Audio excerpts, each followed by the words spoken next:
मणिपुर की वायलेंस थिजिनब सेमखिबा commission of inquiry justice Ajay लंबाद नवेंबर 10 फावगी मनुंग रिपोर्ट पिखटनब तक्सिनख्रे हौजी मखा ताब पाव पिजरी मे ओम लिसिंग अनि कुनगो हमदोयदगी हौरलगा हौजी फावबद मणिपुर अमसुंग इंडिया लेंगा के अरोइब वारोइसिन पुरक्तबदगी वा हाईवे सिंगदा कनब फुरु खरगी मियोइसिंग चथोक चसिन यादबगा लोनना रिलीफ कैम्प सिंगदा चंगजफम लौरगलिबा मियोइसिंग सु मपुंग फाना मसागी मयुमदा हंजिल हनबंग अमद्रिंगागी चेरक्ता सुप्रीम कोर्ट की पौता मतुंग इन मणिपुर की वायलेंस की थौदोकसिंग थिजिनबा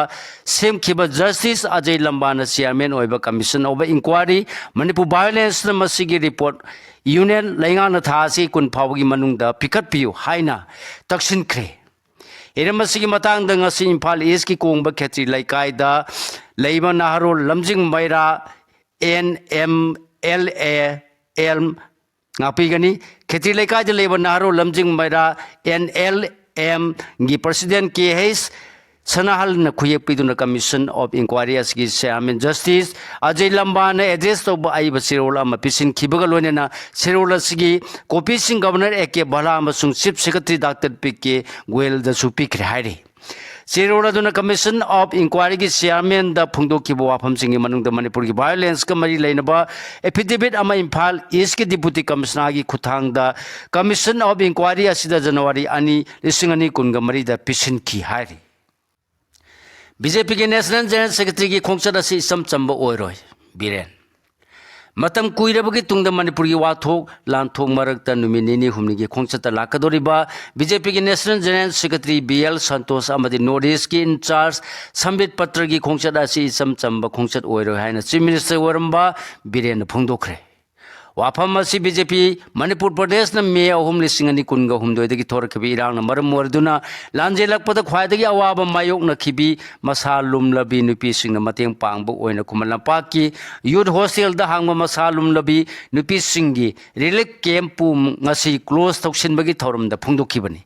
मांगना हाइकिबद इरांग मरम मोरगा मणिपुर यामना लुरबा सिरबा लंबी सड़कता मी चनबा याद्रबा मतमदुदा मसा लुमलबी नुपी सिंगबु मतेंग पांगनबा अमदी ताइबंग फाउनद्रिबा पिबुंग नुंगदा लेरिबा आंगांग सिंगबु टेक्ता कायदना ताइबंग फाउननबगी पांदमदा मेक कुनगा माथोय लिसिंग अनि कुनगा हुमदोयगी मसालुम लबी नुपी सिंगी अखनबा बीजेपी की रिलीफ कैम्प असि हांगदोखिबनी कैम्प असिदा पुन्ना मियोय 4 सुबना मापल लाखी लाइबुक फाबदे कैम्प असिदा आंगांग फाइबोक मंगा यावरगा पुन्ना आंगांग चानीगा सुबना अमा असोय आंगाम यावदना उनखी आंगांग चानीगा सुबना अमगी मनुंगदा अमगा चामगा सुमना अनीना नुपी मसानी अदुगा मरफुद्रा मापन नुपा मसानी रिलीफ कैम्प असिदा युनुंथिन खाक्तना मसालुम लबी नुपी सिंगु मतेंग पांखिबा मियोय सिंग पुवारीदा इदुना लेहौरगनी डॉक्टर अमदी नर्सिंग न मसालुम लबी सिंगी दमक्ता थागतली मसी ngasi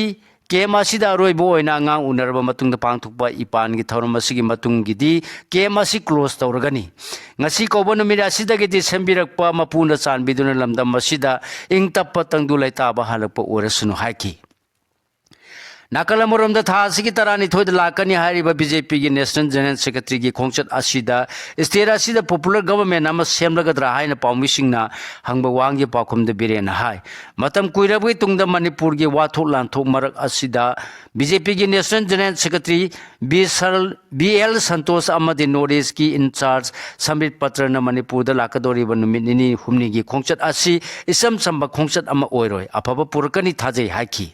लोइनेना ngasi रिलीफ कैम्प असी क्लोज तौबगी थौरम द पार्टी की स्टेट प्रेसिडेंट MP लेसेम सना जाउबा MLA KH इबोमचा अमदी पार्टी की माइकीदगी नोंद्रेन खोमबा याउना अतै मसक नाइबा मियोय सिंगसु सरुक याखी हारि थौरी यानुना लिखिद्रबी मोरांग थेमिसन नाउपुरम अंगांग नुपा ओरमले हौजी मखा ताबा पाउ पिजरी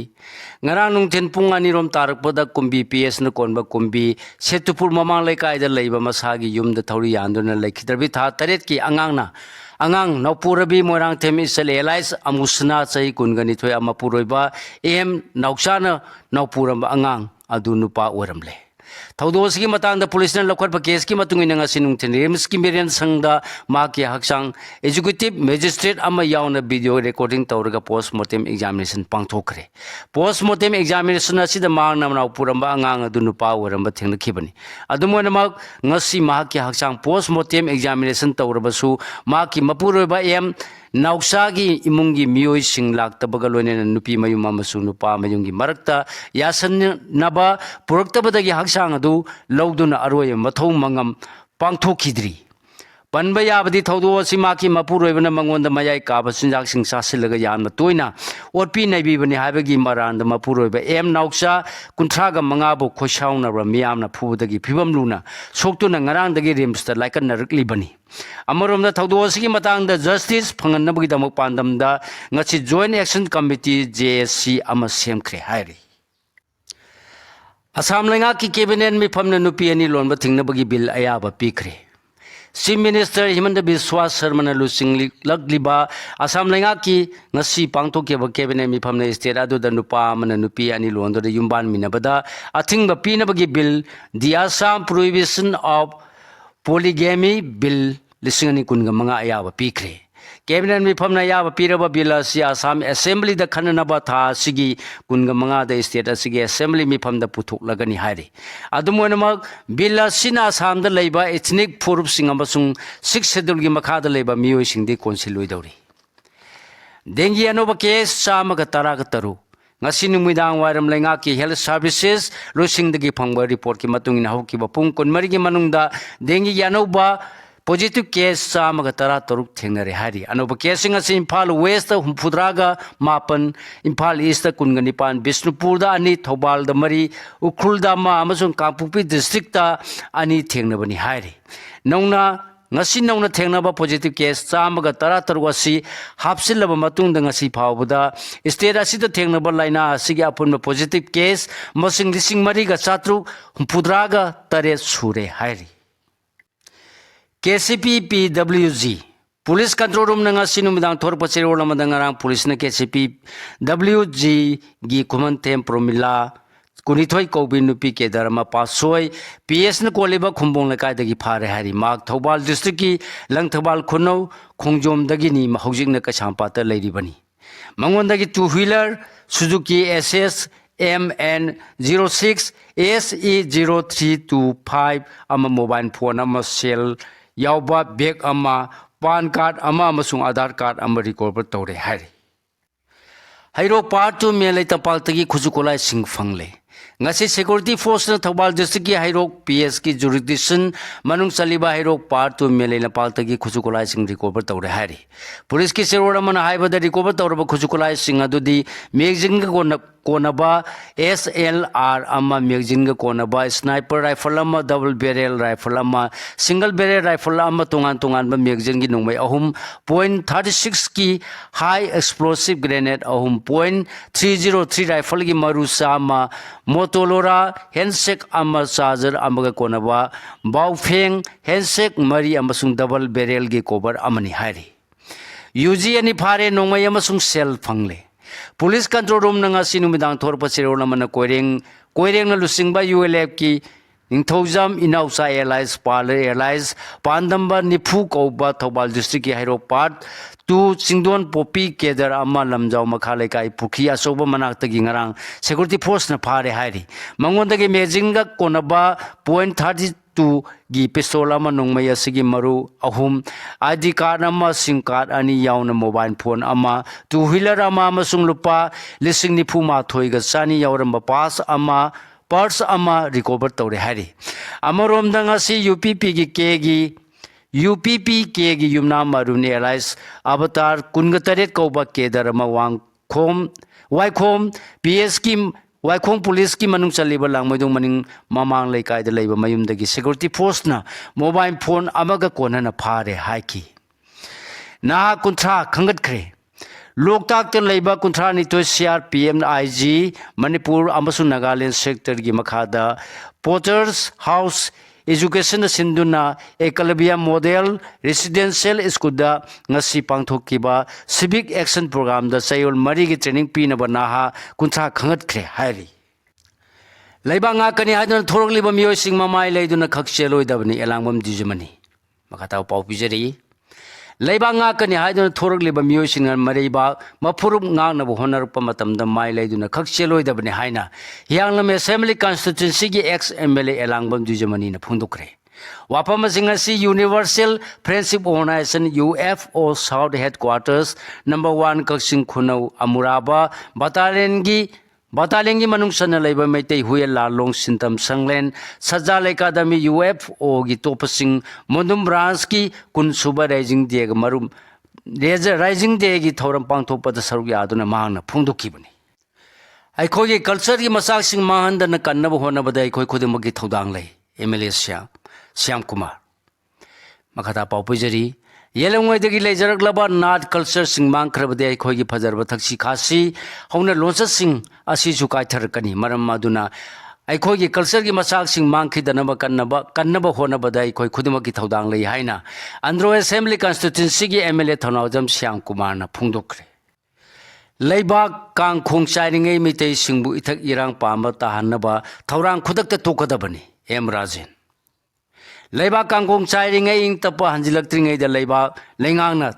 Tawina Sangai Festival Panto to Mite Singbu Itak Irang Pamba Tahanaba Taurang Pakala Libasi, Kudak the Tokadabani Haina Ning Tokong, Protection Committee NPC Secretary M. Rajin Pundokre. Wapam Singasi, Bishnupur District in Tokong, the Labor in Tokong, Protection Committee Office the Pangtokiba, Paugi Mipam Amada Mahana, Pundokibani.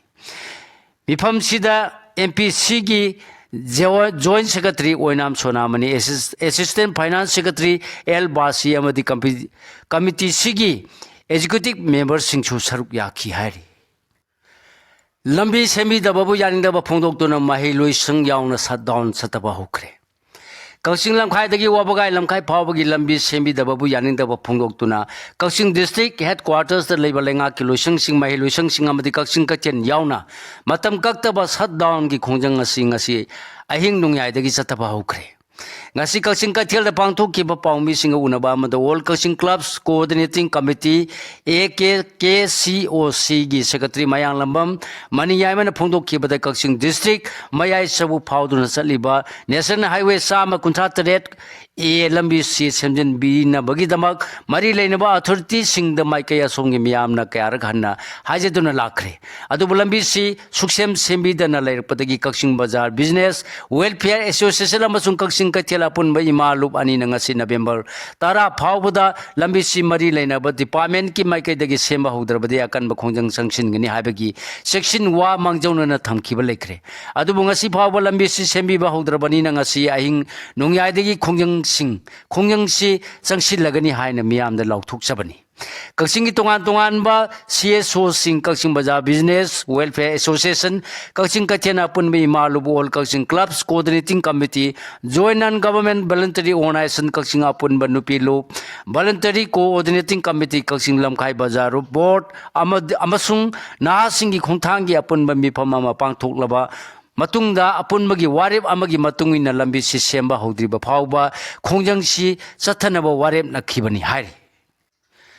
Manipur Natana India Manung the Quadagi Sat Penungai Lambi Sing Uhenge Emile Ramesor, Bakatapa Pau, Pijari. Kaksing Assembly Constituency Lambi Sing Manipur, Kakinatana Indiagi, Manung the Miam, Sat the Quadagi Nungai Lambi Sing Uhenge Hibasi, Agi Manglani Haina Kaksing, Asigi Emile Mayalam Ramesor Pundurakli. Wapama Sing a Sing Maya Lekai, why Yaikom Paring in Lambi paper blog. Technology Sinaduna Hujik Samdi Lagli was sing Yang Seladuna Palmishing the Pondo Kibani. Mana Makatana Haki with the Sali, but Handaki Tam Asida, Kaksing Esigi Lambi Ayamba paper blog. Technology Sinaduna Semna Honagani. Hujik Power the SCSI Maru Bayam Lambi sing Sem Saba Lucy Lagle. Lambi Kodimaxi, Kongo Amukta the Loinama. Semba Habadu Dingam the Banina Ihan, Ahan Akun, Nine Pakale, Paikalakani, Masida Miamna, Naitok, Naisin, Kara, Aduk, Tobani, Tobugi Wani, Masida SCSI Miamasu, Aha Pulana, Kanbiganu. Kaksing Esigi Lambisi Manipu the Kagnatana in the Agi Ladiba, is tasting Imanun the Quadigi Paba, Miamna Satok Sasin the Kudong Sabala missing Uhen Yahabasi Ayaki, Manglani. Amorum the Kaksing Esigi Mayai Sabuk Powduna Saliba, National Highway Sama Contracted. Egi Pibam Zian Matina Sole. हौजिक ओइरिबा लंबी फिवम से कुइना येंगदुना लेबा ngamlaktabadagi hairiba lambi gi saruk sigi manungda kaksin lamkhaidagi kaksin kathel phawbasi MLA gi local area development fund amadi atai source singdagi paper block technology sinaduna semjagi haina governor da serol ama pisinduna hajarubani adubu lambi ase national highway oibana center gi miyeng makhada leibani na MLA gi local area development fund dagi semagi ayaba pibirakte adubu miyam gi khudong chana nabagi damak mari leinaba sing unaduna leptana taksin khigani haina su mahangna phungdokki